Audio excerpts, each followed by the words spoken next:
naranasan namin yung sitwasyon na yun. And masaya ako para sa nangyayari sa mga anak ko, sa pamilya ko.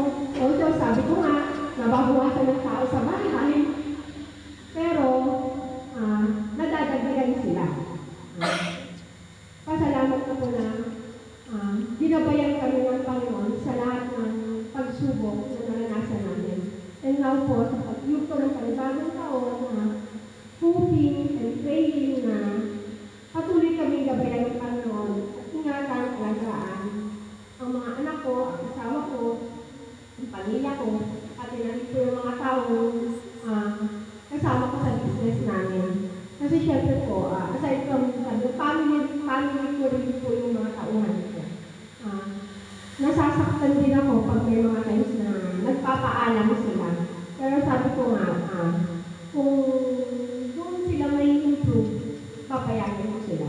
Pero kung hindi pa po nila kaya, mag-stay sila.